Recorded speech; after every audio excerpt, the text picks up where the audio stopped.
አሁን የደረስንበት የሰብል አሰባሰብ ስራችን ገና 35% ላይ ነን። ያው የደረሱ ሰብሎችን እየተሰበሰቡ ነው ያሉት።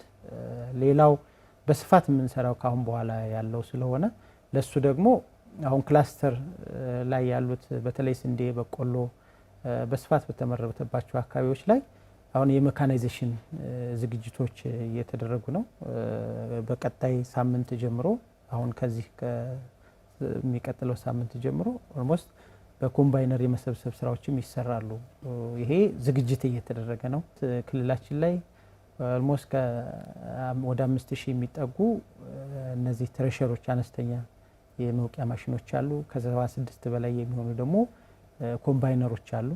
ይሄን ደግሞ ከሌሎች አካባቢዎች ጭምር ከሌላ ክልልም ጭምር እነዚህ ኮምባይነሮች ወደ ክልሉ መጥተው ሰብል እንዲሰበስቡ ይሄንን ካሁን በፊት ያለ ልምድም ስላለ ይሄንን በትስስር የምንሰራው ነው ማለት ነው።